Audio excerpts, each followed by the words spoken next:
Las entidades educativas capacitan profesionales para un mundo que ellos creen que es el mundo que realmente necesita la industria. Y la industria pide unos profesionales que no lo tiene la entidad educativa. En este momento tenemos una crisis laboral fuerte porque las personas dicen que no hay trabajo, pero las empresas dicen que no hay quien trabaje. El problema es cuando uno se cree líder sin ser líder. Y ahí sí viene un lío tremendo. ¿Por qué? Porque el liderazgo tiene una cantidad de atributos, tanto personales como laborales, que no los cumplen todas las personas en común. El distanciamiento que tenemos ahora entre la universidad, el Estado y el sector productivo, pues es algo que nos tiene a todos con unos resultados realmente desastrosos a nivel de productividad, excelencia.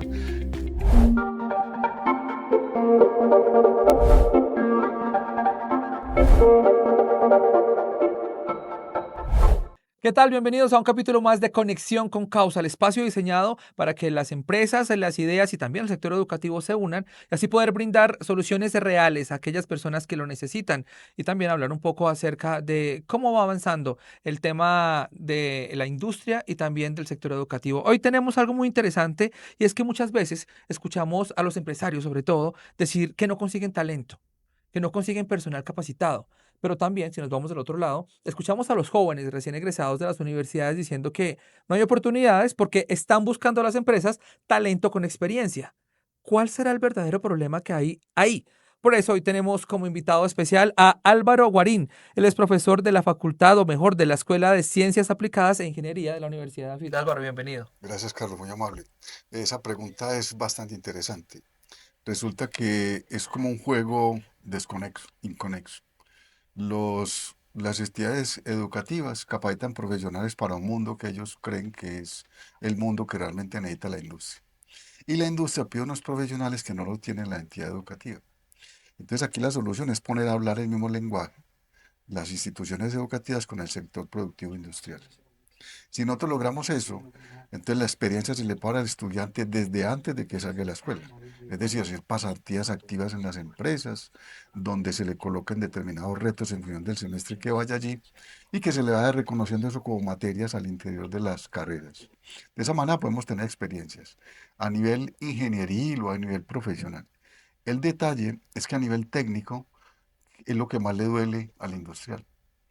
En este momento tenemos una crisis laboral fuerte porque las personas dicen que no hay trabajo, pero las empresas dicen que no hay quien trabaje.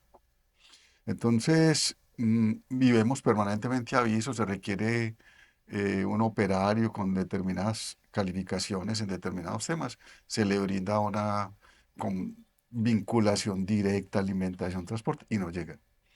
Ese problema que por ahora es de oferta y demanda, lo está solucionando el industrial con la robótica. Entonces cada vez están robotizando más sus plantas productivas porque el trabajador Porque la IA no pone tanto pero. no pone, no, y un robot no se cansa, y un robot no se fatiga, y un robot no monta un sindicato. El robot es dinámico y es como concentrado, no tiene un celular que lo distrae, sino que permanente está concentrado. Vemos empresas nuestras que son muy grandes y buenas, por ejemplo el caso de Corona. Corona, digamos, en el caso de vajillas, fue fuerte o es fuerte en vajillas. Y los operarios de Corona vivían en Caldas, pero ahora ya no hay jóvenes que reemplacen esa mano de obra antigua. Estos que fundaban Corona, trabajan mucho tiempo en Corona, ya en 30, 35 años están jubilando. Y Corona ya tiene problemas para encontrar como el reemplazo. Precisamente eso me lleva a otra de las preguntas, y es que en muchas ocasiones los empresarios, los dueños de las empresas, prefieren ir como ascendiendo de una u otra manera a las personas que llevan mucho tiempo en la empresa, ¿cierto? Y a veces no ven la formación como tan necesaria porque tienen la experiencia. Y la experiencia hace que haya tenido una escuela dentro de la empresa. Pero cuando se va a ir, se llega el muchacho con formación profesional, pero sin experiencia. Sí, ve, esos ascensos, Carlos, tienen como todo en la vida, cosas buenas y malas. Pero generalmente lo que hemos vivido nosotros con los ascensos, digamos que es muy buen operario y le damos un cargo administrativo. En general se pierde el buen operario y se gana un mal administrador. Y eso es un freno tremendo porque, digamos, ese operario que progresa adentro, no es que esté en contra de eso, por supuesto que No, no. está muy bien Pero avanzar. el operario que va allí es un operario que está embebido dentro de la empresa. Si yo contrato un profesional de afuera, ese profesional de afuera tiene un contexto distinto. una formación diferente, una visualización diferente, ha estado de pronto en países distintos, en empresas distintas, entonces el aporte es desde afuera hacia adentro y es mucho más impactante. Por eso es que las empresas, si quieren, digamos, ese escalafón interno, deben generar programas de capacitación interna. Es decir, un operario, mandarlo a que se capacite como líder, solucionando problemas, mejorar la escucha, mejorar ciertas actitudes que lo harán buen líder. Porque precisamente nosotros en Causa y Efecto hemos hablado mucho que hay muchas personas que sirven muy bien por su experiencia y por su destreza y su habilidad, pero que simplemente no son jefes. Hay gente que nació para, digamos que, seguir reglas y no para ser jefe, porque eso también tiene, ser jefe o ser líder también tiene una connotación importante. Claro, es que, digamos, hay que evaluar muy bien la parte personal. Yo conocí un ingeniero que una vez hablé con él y me decía, mira Álvaro, yo soy muy bueno para seguir órdenes, no me pongas a crear nada. Tú me das como una secuencia de operaciones y yo entrego el resultado. O sea, él se autodefinió que era muy buen seguidor. Y eso es muy bien, muy bueno que se reconozca, porque tiene un cargo asegurado. El problema es cuando uno se cree líder sin ser líder. Y ahí sí viene un lío tremendo. ¿Por qué? Porque el liderazgo tiene una cantidad de atributos, tanto personales como laborales, que no los cumplen todas las personas en común. Hay personas exclusivas para que sean líderes.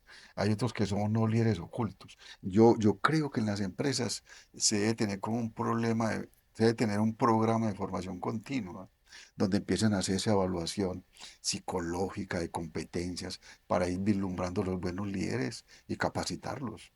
Eso es algo excelente. Sin embargo, no pueden renunciar a la vista o a la visión externa del comportamiento empresarial. Igual también es una mirada joven, una mirada nueva que llega, como dicen por ahí, está fresquito, recién salido del horno, lo pueden moldear de una u otra manera en la empresa también. Porque los otros ya tienen mañas. Eh, sí, sí, yo creo que es una combinación entre la juventud y la gente que ha trabajado mucho tiempo. Las sociedades que renuncian a la sabiduría o el consejo del experto están perdiendo muchos años de trabajo. Las sociedades que renuncian al atrevimiento del joven, que tiene ideas como disruptivas, ideas nuevas, formas de hacer las cosas diferentes, también se tiene que aprovechar. Yo lo que digo es la unión de los dos. Uno muy atrevido y el otro un poco más mesurado, y eso nos va llevando a un desarrollo sutil, sensible, que no sea de un solo golpe, sino que es una transición hacia los cambios bien interesantes. A veces parece, o eso dicen muchos de los empresarios, los cuales nosotros hemos podido hablar, y es que en la universidad enseñarán como una cosa y cuando llegan al mercado laboral, los estudiantes, la industria termina pidiéndoles otra. ¿Eso por qué pasa? Evidentemente, la velocidad con la que crece la necesidad industrial es súper rápida. Entonces, digamos, pues estamos impactados en este momento, no sabemos qué hacer con la inteligencia artificial. Pero hace un par de años, 4 o 5 años, con la robótica y antes con la automatización, etcétera, etcétera. Entonces, la respuesta de la universidad es lenta porque los programas de la universidad son a 5 años. Esas respuestas a 5 años tienen algo que de alguna manera le dan la actualización y son las líneas de énfasis. Las líneas de énfasis sí son tomadas en la realidad de lo que está viviendo la industria hoy y esas líneas de énfasis son las que al muchacho lo ponen o al estudiante lo ponen, digamos, al nivel de la industria. El detalle es que la industria no va a la misma velocidad que va la universidad. Entonces, claro, cuando yo tiro una línea de énfasis, el estudiante se especializa en esa línea de énfasis, se vuelve muy bueno en esa línea de énfasis. Cuando llega a la industria ya está demandando otra necesidad. Sí. Pero la capacidad, lo que enseña la universidad es la flexibilidad cerebral. O sea, nosotros enseñamos unos conceptos al estudiante y le damos unas herramientas para que tome decisiones y que haga uso de la plasticidad cerebral. Inclusive eso viene de Darwin. Eso es la selección de las especies. Y ese estudiante es capaz de adaptarse a esos contornos, a esos medios industriales y empezar a hacer unos desarrollos sorprendentes. Entonces yo creería que hay que tener como prudencia al decir que el industrial dice que es que él no me produce, algunos no le producen, otros producen más. Lo que se debe preocupar la universidad es de enseñar al estudiante, plantearle empresas de futuro, tecnologías de avanzada, estructuras de avanzada, para que cuando salga al sector industrial tenga forma de aportarle valor. Hablábamos ahora, fuera de micrófonos, antes de iniciar la grabación, en que Una propuesta sería tener a los estudiantes un cierto tiempo en la universidad y otro cierto tiempo en simultáneo en la empresa, aprendiendo de una vez para que se vaya formando. ¿Cómo lo hace usted dentro de su proceso académico? Eh, Mira, yo le enseño los conceptos al estudiante. Luego de enseñarle los conceptos, lo paso a una fábrica pues, que hay en EAFI que se llama la fábrica de aprendizaje. Y en esa fábrica de aprendizaje el estudiante hace como una experiencia, algo experiencial en solucionar problemas. Y luego lo lleva a una visita empresarial. Entonces la combinación de la parte teórica, la parte auto aprendida, que es el aprendizaje experiencial, y la visualización de la industria, lo lleva a un contexto bastante complementario. Eh, un ejemplo claro, mira, yo les enseño un proceso X. Vamos a suponer un proceso cualquiera, un proceso técnico. Luego le digo, mira, aplica ese proceso técnico y luego vamos a verlo a la empresa. Vamos al caso, un caso específico, el sartén, con lo que nosotros hacemos permanentemente los alimentos en la casa. Entonces yo le digo, mira, hay un sartén que es un sartén que es de hierro fundido, que es más pesado pero no tiene teflón. Y le explico como todas las bondades de no tener teflón y todas las bondades del... Y luego lo pongo a que calcule en el laboratorio un recipiente de hierro fundido y que me muestre las bondades. Pero luego lo llevo a la empresa que hace el recipiente de acero fundido. Esa combinación de las tres y haciendo la pregunta adecuada, motivas al estudiante para que haga un autoaprendizaje. Okay. No importante el tema del aprendizaje, del autoaprendizaje, como lo decías, pero cómo mediar eso con la IA que estábamos hablando en el capítulos anteriores. La IA nos va a reemplazar, dice Carlos Aguilar.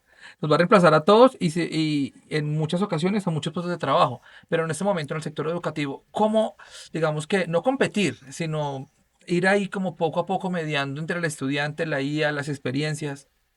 Yo creo que, pues obviamente que la IA tiene, es que es el mundo entero metido en una respuesta. Entonces, si yo quiero hablar con Platón, pues genero a Platón con toda la historia de Platón y la IA es capaz de ponerme a hablar con Platón. Lo que la IA no es capaz es ponerme a mí a preguntarle a Platón. Entonces la diferencia grande es cómo yo hago mis preguntas. Y recuerda una cosa, todo tiene un principio. Y realmente el principio no lo va a tener la IA. Y les voy a decir cuál principio. Por ejemplo, en Colombia necesitamos principios de qué? De cero corrupción. Necesitamos disciplina, cumplimiento, perseverancia. Esos son principios básicos que rige cualquier tipo de persona. Y eso es lo que yo llamo como los buenos hábitos. Esos buenos hábitos, si yo lo complemento con el conocimiento que puede tener la inteligencia artificial, haciéndole unas preguntas bien elaboradas, tomando el concepto de la inteligencia y aplicarlo, porque es que la inteligencia no lo aplica. Y la diferencia está, y los abuelos decían, del dicho al hecho hay mucho trecho. Entonces la inteligencia artificial me lo dice, pero realmente mi virtud es cómo lo aplico al interior de la empresa. Ese es el gran reto. Ese es el reto que hay en este momento, no solamente en el sector educativo, sino también empresarial, en todas partes. Álvaro, si la universidad en general, el sector educativo y las empresas trabajaran un poco más de la mano, usted podría decir que tal vez se podría cambiar un poco positivamente el país en cuanto al tema de productividad y generación de empleo. Yo creo que la respuesta es afirmativa. El distanciamiento que tenemos ahora entre la universidad, el Estado y el sector productivo, pues es algo que nos tiene a todos con unos resultados realmente desastrosos a nivel de productividad, de excelencia, de exportaciones, de valor agregado de cadenas productivas. Cuando yo logro vincular la universidad con el problema industrial y con el Estado, estoy haciendo una triple hélice de soluciones. Y eso obedece o debe iniciar con un programa estatal. En su momento Japón lo hizo con sustitución de importaciones. Y dijo, yo levanto la sustitución de importaciones. Entonces venga para acá empresas, venga para acá universidades y vamos a sustituir productos. Esa tríada funcionó muy bien en ellos porque para ellos era un fin para industrializarse. En Colombia no funcionó bien porque para nosotros fue un medio. Perdón, para ellos era un medio, para Colombia fue un fin. Ok. Entonces, el fin era sustituir. Como el fin era sustituir, entonces nos encerramos nosotros mismos y empezamos a producir cosas acá adentro. Pero perdimos el radar de qué hacían afuera. Japón se abrió. No, no, no. Esto es un medio para industrializar. Entonces viene de un programa estatal y ese programa estatal, Carlos, tiene que invertir dinero en investigación, en innovación, en desarrollo, en productividad. Yo creo que nosotros lo hacemos. El problema es que no estamos integrados. Entonces la universidad habla un lenguaje, el Estado ahora otro lenguaje y el industrial ahora otro lenguaje. ¿Qué necesitamos? Un ente que amalgame los tres y genere unos planes compartidos de desarrollo de país. Súper bien. Si en ese momento, Álvaro, tuvieras enfrente a un estudiante que está buscando oportunidades y a un empresario que está buscando talentos, ¿qué mensaje le darías a ambos para que se entendieran? Mira, pero lo primero con los estudiantes, o el factor realmente, pero es personal lo que te digo, me parece que es la humildad. Entonces el estudiante tiene que ser humildad, reconocer lo que él sabe y lo que no sabe. Generalmente el industrial ni siquiera mira conocimiento al fin y al cabo, mira como la actitud del estudiante. Y el profesional lo que tiene que mirar es, para que no sea un paraguas, que no trabaje 8 o 15 días en una empresa, tiene que ver su proyección laboral dentro de la empresa. Es decir, enamorarse de la empresa antes de empezar a trabajar allí. Si logramos que el estudiante o ese profesional se enamore de la empresa, pues va a llegar con una actitud positiva de aprendizaje, de creación, de aporte. Lo otro también, Carlos, es que el industrial tiene que aprender a valorar el conocimiento del profesional. Si yo logro, eh, vamos al caso de países desarrollados, el salario en los países desarrollados no es un mercado persa, no es que tú y yo negociemos cuánto más a pagar y yo cuánto voy a aceptar que me paguen, sino que viene regulado por el Estado. Entonces el Estado dice, un comunicador, si tú lo contratas, el valor es tanto. Un ingeniero, si lo contrata, el valor es tanto. Un administrador, si lo contrata, el valor es tanto. Y aquí uno dice, uno ve una vacante laboral, le dice salario a convenir según experiencia. Claro, entonces de ahí pasa el asunto, ¿no? Si yo sé y valoro y determino lo que un profesional me va a aportar a mí y determino su salario, la relación es muy directa. Y esa relación es directa, transparente. Porque es que se pregunta uno, bueno, un profesional le ofrecen 2.200.000, 3 millones de pesos, después de que y tiene mucho para aportar a la industria. Entonces yo creo que es un llamado a los dos, ¿cierto? Al estudiante que se concientice de ese poder transformador social para el que se está capacitando y al industrial que tiene a alguien que le va a potenciar su sector industrial, que va a poner su empresa en un buen nivel, que lo va a poner de calidad exportadora. Entonces eso es como una apuesta doble y no puede ser de una sola vía. Eh, Hablemos un poco ahora, Álvaro, ya como para ir cerrando. Esta alianza que surge entre causa y efecto, la Universidad de AFID, usted como docente de la Escuela de Ciencias Aplicadas e Ingenierías, ¿qué es lo que vamos a hacer? ¿De qué se trata esta alianza? Pues yo creo que la alianza lo que hace es como poner mucho oído. ¿Y en qué sentido? Escuchar el sector industrial que necesita. Escuchar el sector académico que está dando. Sumar los dos y hacerle una propuesta que agregue valor. Y esa propuesta que agregue valor está muy determinada. Porque mientras causa y efecto lo trabaja desde el nivel técnico, operario, tal, la universidad lo trabaja desde el punto administrativo. Entonces la suma de los dos realmente vincula todos los eslabones de la cadena productiva de una empresa, que sale de la parte operativa, va por la parte de supervisión media o liderazgo y termina con la gerencia estratégica. Entonces esta alianza, esta unión, nos ayudará a recorrer ese camino. Digamos que es un granito de arena lo que veníamos hablando y es la unión que se debe tener entre la universidad, las empresas y va a llegar un momento donde el Estado sí o sí tenga que intervenir para que Claro, sea políticas ya del país. esa unión como todo en la vida, y yo siempre sostengo, la vida tiene sentido si hay un propósito. Y realmente el propósito de la universidad y de causa y efecto es ayudarle al sector productivo para que sea más competitivo, para que sea más eficiente. Y de ahí gozamos los dos. ¿Por qué? Porque si yo educo estudiantes con educación superior y tengo donde vincularlos laboralmente, para mí sería todo un éxito. Y si tú capacitas estudiantes desde el punto de vista operativo y tienes donde vincular, sería excepcional. Entonces realmente la sumatoria de nosotros, pues es un ejemplo como a seguir y entre más se asocien mejor. Porque el problema que hemos tenido nosotros es que trabajamos por islas. Si nosotros llegamos a asociarnos, pues vería una, unos resultados maravillosos, como se ha logrado con los clústeres, ¿cierto? Sí. el hecho de asociar empresas con competencias diferentes con un solo objetivo. Y eso ha sido como la tabla ganadora de los clústeres en Antioquia. Álvaro, ya para finalizar, tú has visto graduar X cantidad de estudiantes, porque llevas muchos años en el tema de la docencia, pero en la actualidad hay personas que ya no creen en la educación tradicional, que ir a la universidad ya no es necesario, porque las redes sociales y muchas cosas han hecho que esto no se vea ya como tan atractivo de tener un título que es muy necesario al final. ¿Cuál es ese mensaje para esas personas, teniendo en cuenta que has estado tanto tiempo desde lo educativo? Pero yo creo que es como, son como modas, ¿cierto? Resulta que nosotros, la sociedad nuestra, es mala para planear el futuro.